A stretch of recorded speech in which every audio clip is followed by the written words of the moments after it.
yang memelihara 2 anak wanita sampai usia dewasa, aku bersama orang tuanya di dalam surga.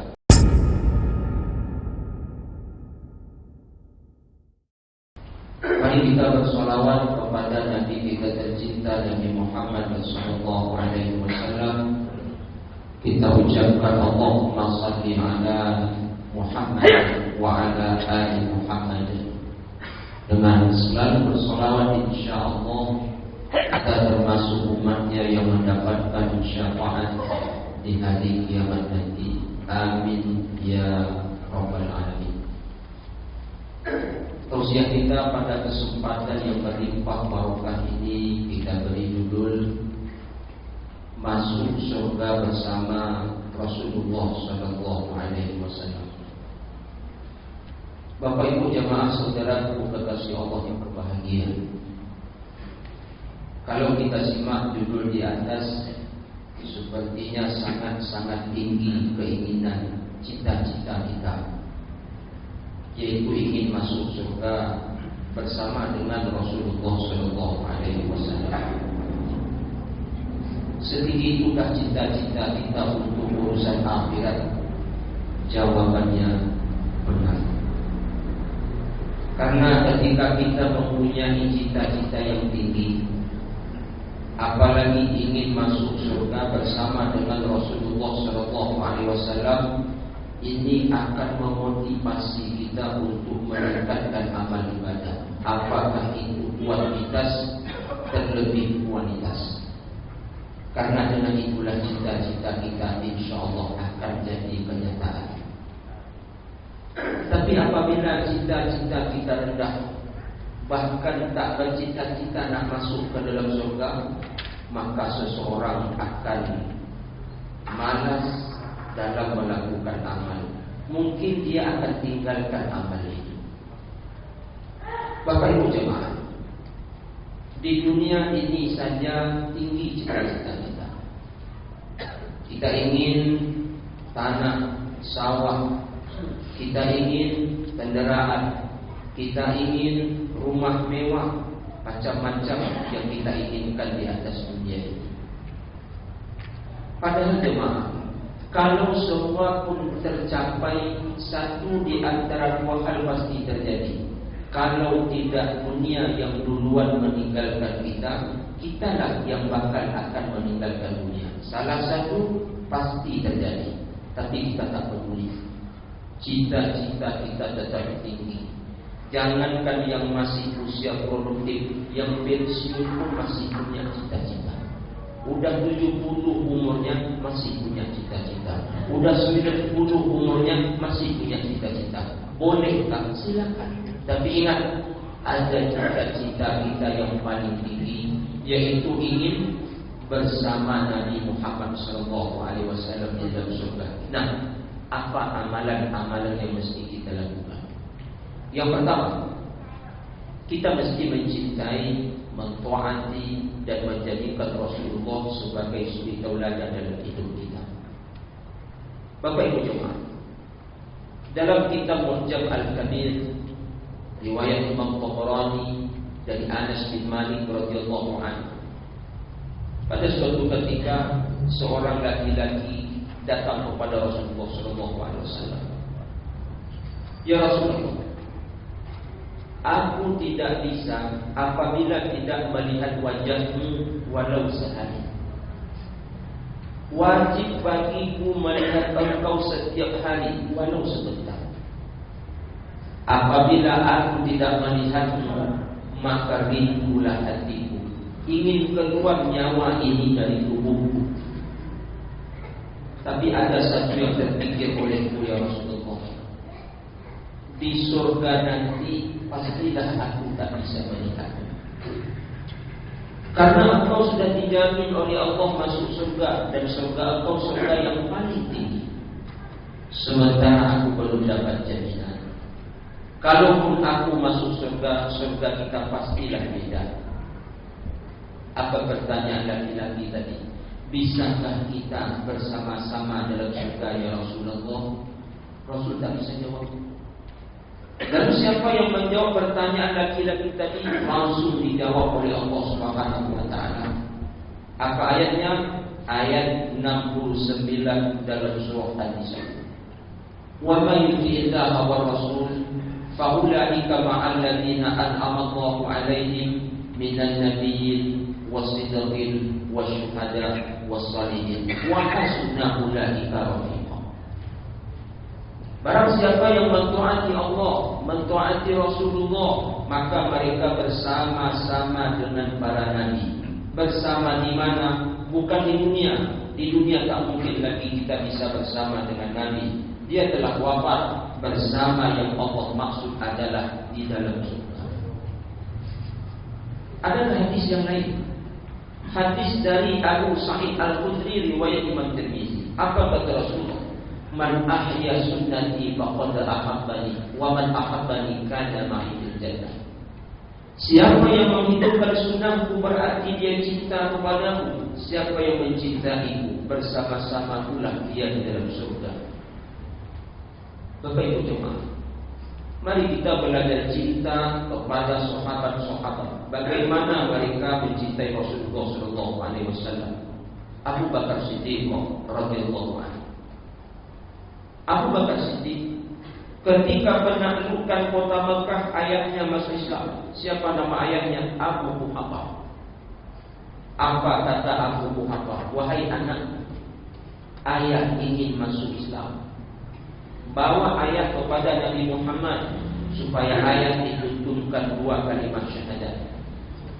Oleh Abu Bakar dibawa ayahnya, alhamdulillah telah tua, sadar di ujung usia. Kemudian sampai kepada baginda Rasulullah, lalu diucapkan 2 kalimat syahadat. Menetes air mata Abu Bakar. Abu Bakar menangis. Maka sahabat-sahabat kaget lalu bertanya, apa yang engkau tangiskan wahai Abu Bakar? Seharusnya engkau bahagia. Ayahmu tadinya kafir, sekarang muslim. Ayahmu tadinya di neraka, sekarang di surga. Mengapa engkau menangis? Apa jawaban Abu Bakar? Aku teringat Abu Talib. Alangkah bahagianya aku kalau yang Islam itu Abu Talib, bukan ayahmu. Allahu Akbar. Tak ada kebahagiaan yang dirasakan oleh Abu Bakar kalau itu bukan kebahagiaan Rasulullah sallallahu alaihi wasallam. Apa jasa ayahmu kepada Rasulullah? Tidak ada. Tapi apa jasa Abu Talib kepada Rasulullah? Luar biasa. Itu yang teringat oleh. Seandainya yang Islam itu adalah Abu Talib, maka Rasul bahagia, aku lebih bahagia. Jemaah saudara, lain Abu Talib, lain pula Umar bin Khattab radhiyallahu ta'ala. Umar seorang sahabat yang dikenal dengan kekuatan imannya. Sampai-sampai iblis dan setan takut kepada Umar. Setan iblis takkan mau berselisih jalan dengan Umar. Apabila Umar berada di jalan ini, maka iblis dan setan lari ke jalan yang lainnya. Bapak Ibu, pada suatu hari Rasul memegang tangan Umar. Rasul bertanya, Umar, siapa yang paling kau cintai di atas dunia ini? Engkau ya Rasulullah. Siapa yang lebih engkau cintai, aku atau ayahmu? Engkau ya Rasulullah. Kemudian siapa yang lebih engkau cintai, ibumu atau aku? Engkau ya Rasulullah. Kemudian dibandingkan dengan anak-anakmu, engkau lebih cinta siapa? Engkau ya Rasulullah. Jadi Umar lebih cinta kepada Nabi Muhammad ketimbang ibunya, ayahnya, anak-anak. Terakhir, apa pertanyaan Rasulullah? Umar, siapa yang lebih engkau cintai? Aku atau dirimu? Umar jawab, kalau itu pertanyaanmu ya Rasul, tentu aku lebih mencintai dirimu. Mendengar jawaban Umar yang seperti itu, Rasulullah bersabda, Wallah la yu'min. Demi Allah, imanmu belum sempurna wahai Umar. Iblis takut sama Umar, setan takut sama Umar, Tapi apa ketika itu kata Rasul, imanmu belum sempurna. Robah lisanmu, robah isi hatimu. Aku nomor satu engkau cintai, wahai umat. Bapak Ibu, jangankan Abu Bakar, jangankan Umar, batang kurma saja jatuh cinta kepada Nabi. Ketika Nabi bangun Masjid Nabawi, ketika itu belum punya mimbar, apa yang Nabi lakukan ketika berkhutbah di hari Jumat? Nabi memotong sebatang kurma. Di atas batang kurma itulah Nabi berdiri. Apabila sholat, Nabi menghadap ke batang kurma sebagai sutra. Bapak Ibu jemaah, seseorang memberi usul kepada Nabi, ya Rasulullah, bagaimana kalau kubuatkan mimbar untukmu? Kata Rasul, persilakan. Maka mimbar dibuat, lalu selesai mimbar, Rasul memakai mimbar, tak lagi memakai batang kurma. Batang kurma terbelah dua, meringis, merintih, berair seperti wanita yang sedang melahirkan. Rasul pujuk itu batang kurma. Rasulullah sallallahu alaihi wasallam diamkan itu batang kurma. Apa kata Rasul? Wahai Ubay, angkat batang kurma ini, letakkan ke rumahku sampai Nabi wafat. Batang kurma itu pun hancur dimakan rayap. Dalam sunnah Ibnu Majah. Ini bukan dongeng Bapak Ibu jemaah. Begitulah Abu Bakar, begitulah Umar, begitulah sahabat-sahabat yang lain, sampai batang kurma pun tak sanggup berpisah dengan Nabi. Pertanyaan, bagaimana kabar cinta kita kepada Nabi? Bagaimana kabar cinta kita kepada Nabi? Jemaah, mencintai Nabi di atas segala-galanya bukan perintah beliau, tapi perintah Allah. Memang ada hadis, la yu'minu ahadukum hatta akuna ahabba ilaihi. Tak sempurna iman salah seorang kamu sebelum aku lebih kamu cintai dari segala-galanya. Jangan bilang Nabi ego. Walaupun ini perkataan Nabi, tapi Allah yang suruh Nabi ngomong kayak itu. Apa alasannya? Wa ma yantiqu 'anil hawa in huwa illa wahyun yuha. Tak satu pun yang Nabi ucapkan kecuali itu atas perintah Allah. Bapak Ibu, okeylah, itu hadis dan kita tetap percaya, kita yakin. Lalu ragukah kita kalau yang ngomong itu Allah Ta'ala? Apa bunyi ayat At-Taubah 24? Qul in kana aba'ukum wa abna'ukum wa ikhwanukum wa azwajukum wa ashiratukum wa amwalun iqtaraftumuha wa tijaratun takhshawna kasadaha wa masakin tardawnaha ahabba ilaikum minallahi wa rasulih wa jihadin fi sabilihi fatarabbasu hatta ya'ti Allahu bi amrih. Katakan, jika orang tua kalian, anak-anak kalian, istri kalian, keluarga besar kalian, kemudian harta kalian, perdagangan kalian, rumah mewah, apabila semua itu lebih kamu cintai daripada Allah dan Rasulnya serta jihad di dalamnya, tunggu suatu saat datang teguran dari Allah Subhanahu wa Ta'ala. Ayah ibu mana yang tak sayang sama anak, tapi Rasul nomor satu, baru anak. Suami mana yang tak cinta sama istri, semua suami cinta istri, tapi Rasul tetap nomor satu, baru istri kita. Istri mana yang tak cinta sama suami, semua istri cinta sama suami, tapi Rasul nomor satu, baru yang lainnya. Bapak Ibu jemaah, kenapa Allah dan Rasulnya menyuruh kita mencintai Rasul di atas segala-galanya? Karena Rasul itu cinta juga kepada kita. Bahkan Rasul itu lebih mencintai kita ketimbang dirinya. Teringatkah kita demi kita beliau hampir dibunuh, sehingga harus berpisah dengan Mekah Al-Mukarramah, Ka'bah, kemana Rasul hijrah ke Madinah? Itu demi kita jemaah. Tidakkah kita ingat beliau diembargo selama 3 tahun, bukan 3 hari jemaah, 3 tahun. Apa yang beliau makan selama 3 tahun? Daun-daun kayu, kulit-kulit kayu. Beliau tak makan kurma, beliau tak makan gandum. Itulah yang beliau makan. Itu semua berjuang untuk kita. Tidakkah kita ingat ketika Nabi dilempar dengan batu dan kayu, nak pergi ke Taif, bukan keringat yang mengalir, bukan hanya air mata yang keluar, beliau bermandikan darah itu demi kita. Bahkan saat menghembuskan nafas terakhir, yang Rasul sebut bukan Fatimah, yang Rasul sebut bukan Khadijah, yang Rasul sebut bukan Aisyah, yang Rasul sebut bukan Hasan, bukan Husain, tapi siapa? Ummati, ummati, ummati.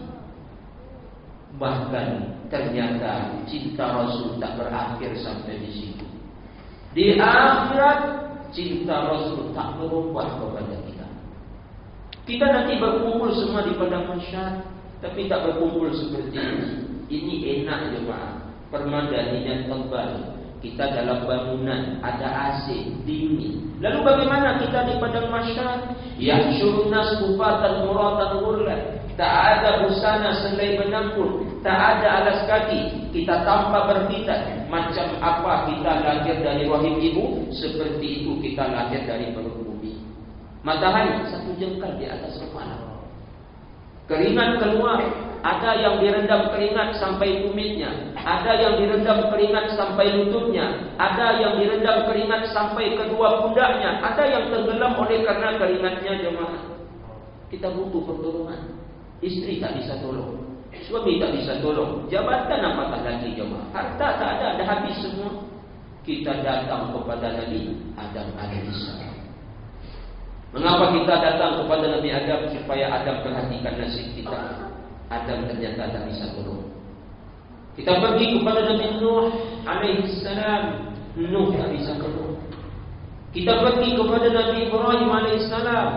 Nama Nabi Ibrahim 20 kali kita sebut siang malam jemaah. Kama sallaita ala Ibrahim wa ala ali Ibrahim, kama barakta ala Ibrahim wa ala ali Ibrahim.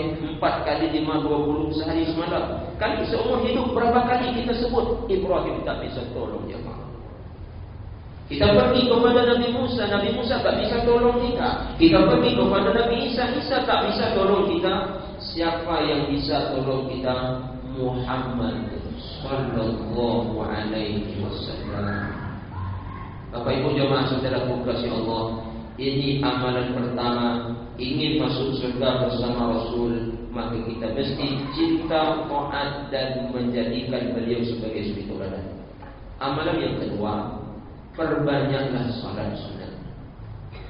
Hadis dari Rabi'ah bin Ka'ab al-Aslami. Siapa Rabi'ah bin Ka'ab al-Aslami? Seorang pelayan baginda Rasulullah. Bapak Ibu jemaah, pada suatu malam Rabi'ah menyediakan air untuk berwuduknya. Singkat cerita, setelah Nabi berwuduk lalu salat tahajud, maka Rasul memandang Rabi'ah dengan pandangan tatapan kasih sayang. Bertanya Rasul kepada Rabi'ah, Rabi'ah, apa yang kau inginkan sekarang? Sampaikanlah, akan kukabulkan. Apa jawaban Rabi'ah? Tidak ada ya Rasul. Menjadi pelayanmu itu adalah pekerjaan paling mulia. Aku minta apa lagi? Rasul bilang lagi, wahai Rabi'ah, apa yang kau inginkan sampaikan. Apa kata Rabi'ah? Ya Rasulullah, menjadi pelayanmu ini adalah pekerjaan yang mulia. Aku minta apa lagi? Tak ada ya Rasulullah. Rasul ulang sampai 3 kali jemaah. Wahai Rabi'ah, kau ingin apa? Sampaikan, akan kukabulkan. Karena 3 kali diulang, akhirnya Rabi'ah berpikir sejenak. Apa kata Rabi'ah? Ya Rasulullah, ada satu permintaanku. Apa? Aku ingin bersama denganmu di dalam surga. Permintaan luar biasa. Rabi'ah tidak minta naik gaji jemaah. Rabi'ah tidak minta kebun kurma. Rabi'ah tidak minta onta. Rabi'ah tidak minta dunia. Apa yang Rabi'ah minta? Aku nak bersamamu dalam surga ya Rasulullah. Mendengar permintaan Rabi'ah itu, bersabda Rasul, apa bunyinya? Fa'inni ala zikrika bi kasrati sujud. Supaya terkabul keinginanmu, bantu aku dengan cara engkau berbanyak sujud, yaitu salat sunat. Jamaah saudaraku, sekarang kita dalam suasana Ramadan. Iman kita sedang naik, grafiknya sedang menanjak. Tiap malam kita tarawih dan witir. Kemudian tiap malam kita tahajud. Kemudian kita rawatib, qabliyah, ba'diyah, duha setiap matahari telah mulai naik. Kemudian jemaah kita salat apa lagi? Salat sunat isyraq. Bapak Ibu jemaah, semoga kita istiqamah. Semoga kita istiqamah. Ini walaupun sunat, Masya Allah pahalanya luar biasa. Ganjarannya Rasul tunggu kita dalam surga jemaah. Cuma persoalannya kita biasanya kalau ingat sunat, ingat definisinya. Apa definisi sunat? Berpahala, mengerjakan, tak berdosa jika ditinggalkan.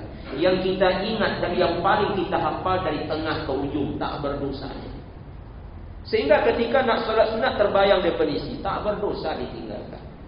Begitu nak solat sunat terbayang lagi definisi dari tengah ke ujung, tak berdosa jika ditinggalkan. Kita macam tak hafal definisi dari awalnya ke tengah, berpahala kalau dikerjakan. Maka mulai hari ini ketika ingat yang sunat, lupakan tak berdosanya, tapi ingat berpahalanya. Bapak Ibu jamaah, contohnya solat sunat duha. Kita kalau solat sunat duha itu pasti minta urus rezeki sama Allah. Lagi-lagi kita minta dunia jemaah. Kalau kita solat sunat duha pasti kita minta urus rezeki sama Allah. Yang jauh dekatkan, yang atas turunkan, yang di bawah naikkan, yang lama cepatkan, yang sikit banyakkan. Pasti itu urusan kita kalau sudah duha. Bahkan ada yang lebih hebat daripada itu. Apa bunyi hadis? Man hafaza ala syuf'ati duha ghufira lahu dzunubahu wa in kanat mislu zabadil bahr.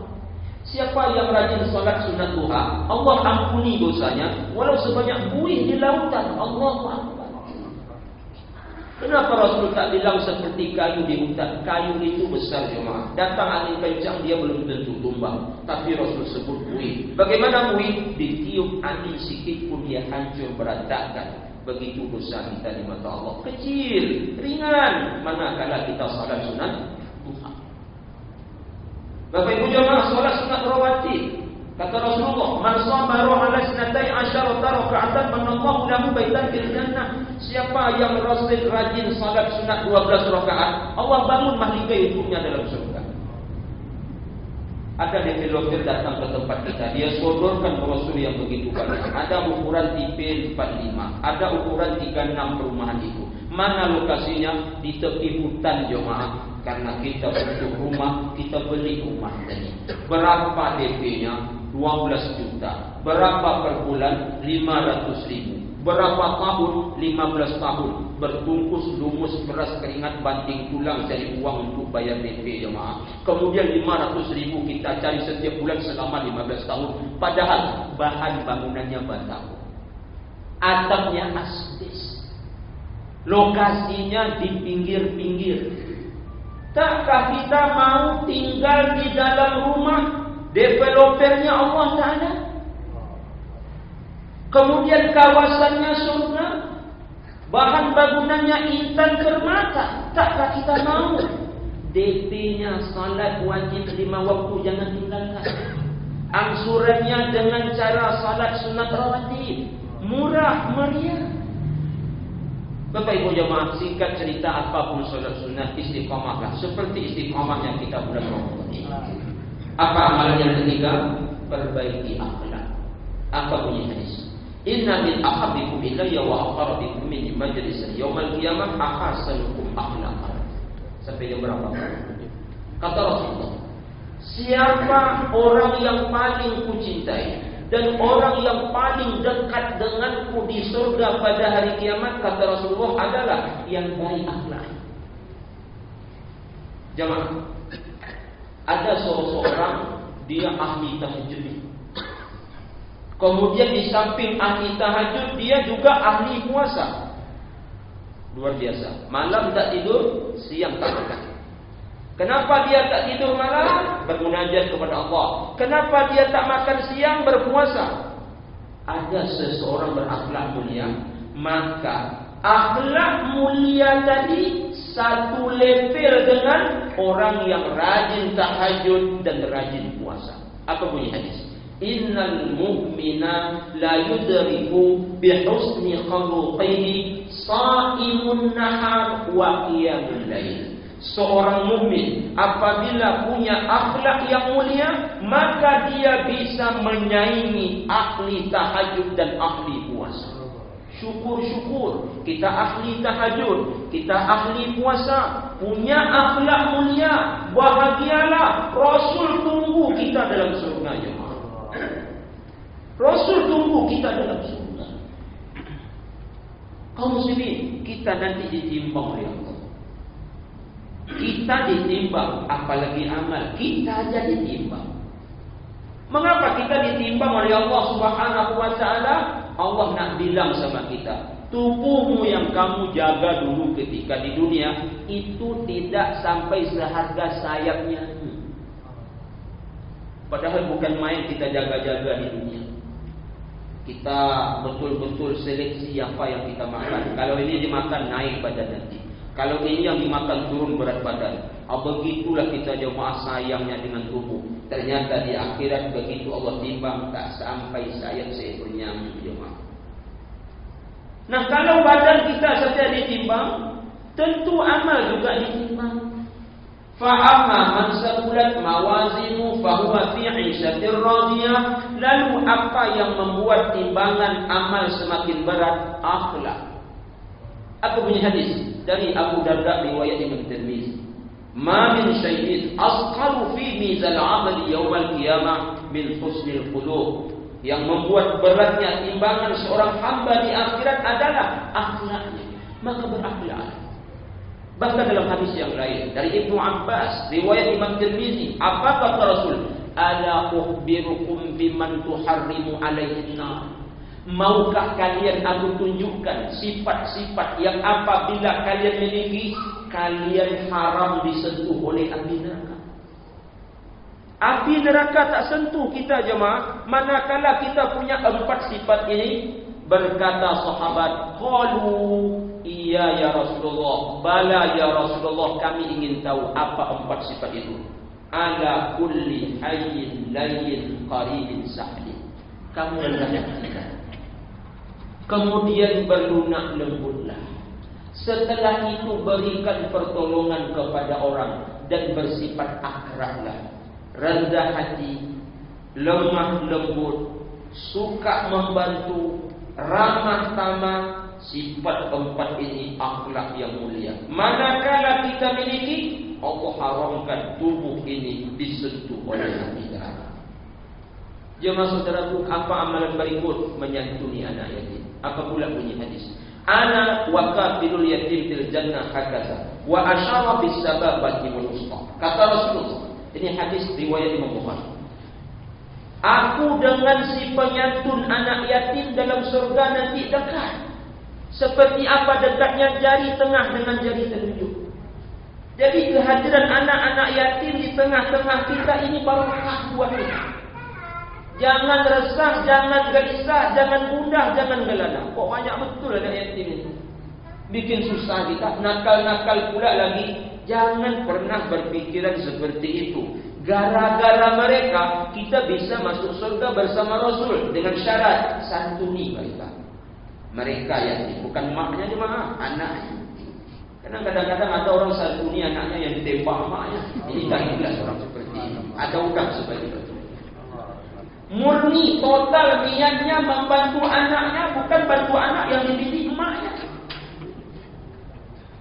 Lalu apa maksud menyantuni anak yatim? Umpamanya ini kita tak sanggup menyantuni seseluruhan. Apa yang kita bisa santuni? Pokoknya kalau pakaian seragam itu saya nanti yang urus. Yang lain, kalau berasnya, sembakonya itu urusan saya. Kata yang lain, pokoknya kalau urusan buku sekolahnya itu urusan saya. Bagi-bagi kita jemaah. Syukur-syukur, pokoknya apapun kebutuhan anak yatim itu urusan saya. Jajannya, makanan sehari-harinya, pakaian seragamnya, kemudian bukunya.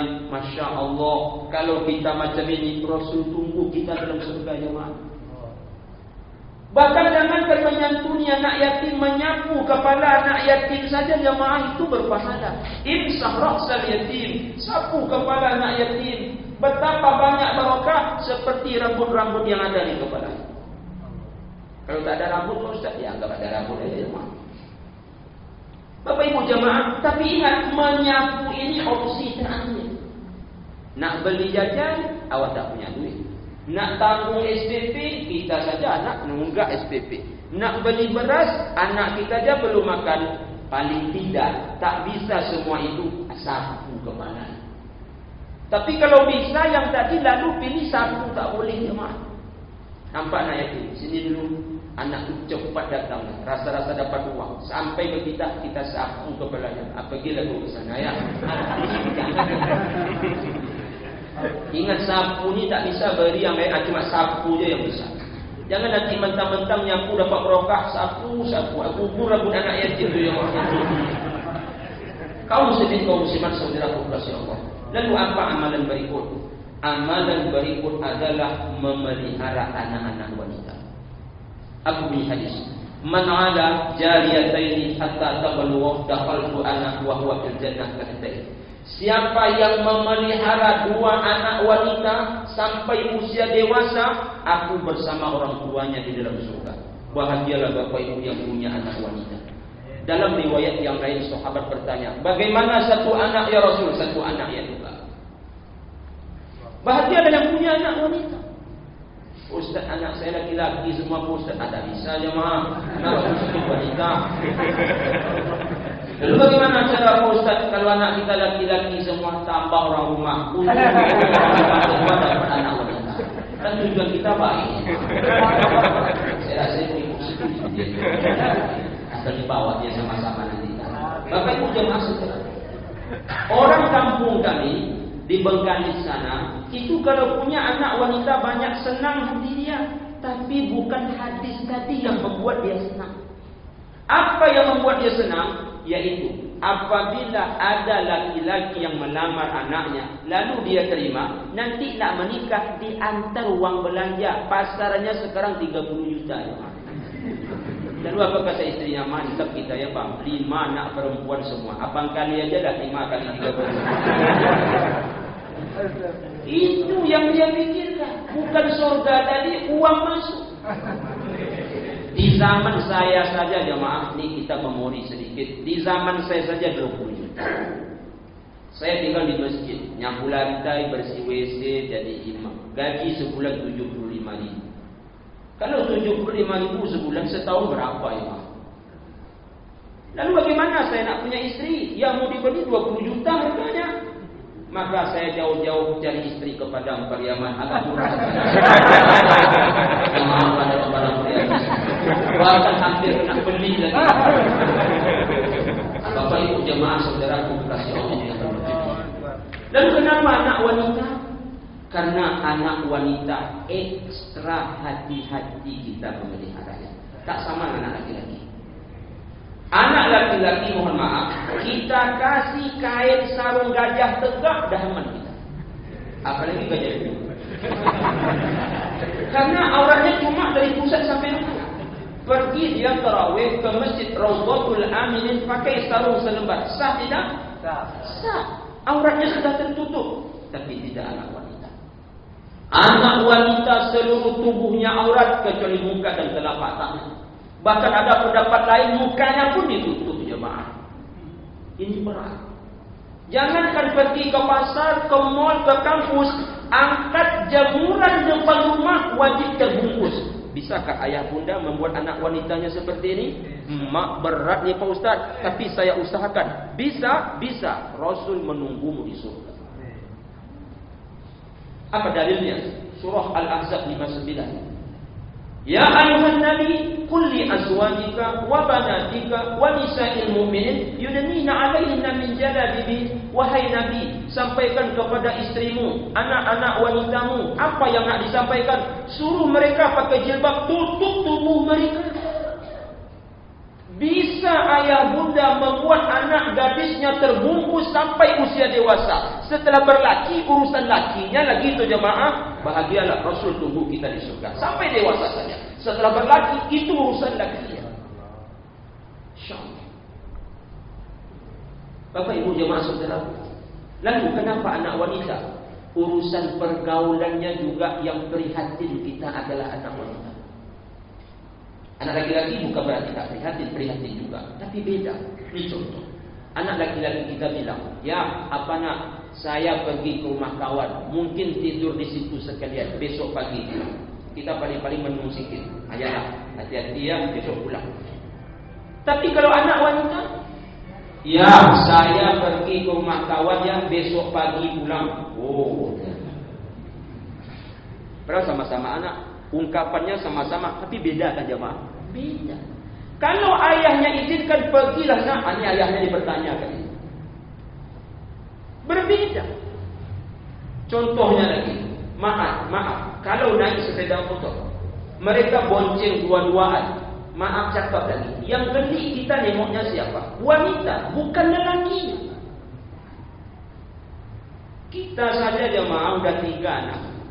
Begitu naik sepeda motor, istri itu kadang-kadang semangat pula megang.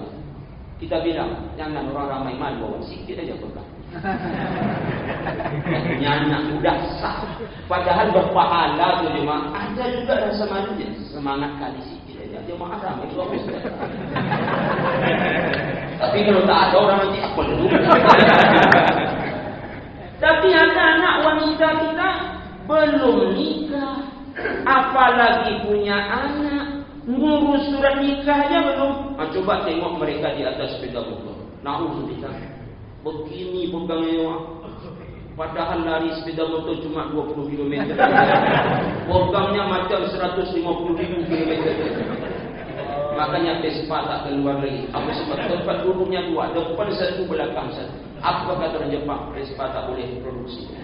Lalu yang diproduksi sekarang sepeda motor, tempat duduknya kecil, pendek, mencungkam ke depan. Anak kita tiarap di belakang. Bapak kemudian tiarap sendiri jemaah. Moga-moga itu bukan anak. Kalau sempat itu anak kita, bukan Rasul yang tunggu kita di surga, iblis yang menunggu kita di neraka. Maka jemaah yang berbahagia, ini hebatnya punya anak wanita. Inilah nikmatnya punya anak wanita. Nah, cuma kadang-kadang kita takut punya anak banyak. Asal lahir nomor 1 lelaki, kita minta lah nomor 2 wanita. Dah dapat sepasang udahlah. Kenapa kita tak mau tambah? Nanti di PAUD berapa biayanya? Masuk TK berapa biayanya? SD, SMP, SMA berapa biayanya? Padahal Allah dah tanggung itu semua. Setiap yang lahir bawa rezeki jemaah. Setiap yang lahir bawa rezeki. Titik. Anak kita tak pernah pakai rezeki kita jemaah.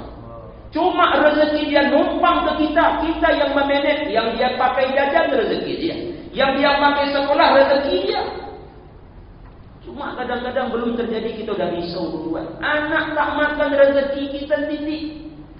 Karena dia lahir bawa rezeki, Allah tumpangkan ke kita. Kita yang mencarinya. Yang dia makan tetap rezeki dia. Tapi kita dah terlanjur takut. Mengapa banyak anak nanti susah? Orang kampung-kampung kita, nenek kakek kita, coba tengok anaknya banyak-banyak. Padahal kerjanya ambil upah di kebun orang, ambil upah di ladang orang, mencari batu, cari ikan. Tapi anaknya banyak ya mak. Hebatnya bukan sekedar membuat anaknya besar badannya, tapi membuat anaknya jadi orang besar. Contoh bapak-bapak. Kadang-kadang saking banyak anak lupa dia urutan. Nek, ini anak nenek nomor berapa nih? Nomor berapa lah rasanya ya? Sebentar dia cari kartu keluarga. Apa urusan cari kartu keluarga jemaah? Nak nengok urutannya.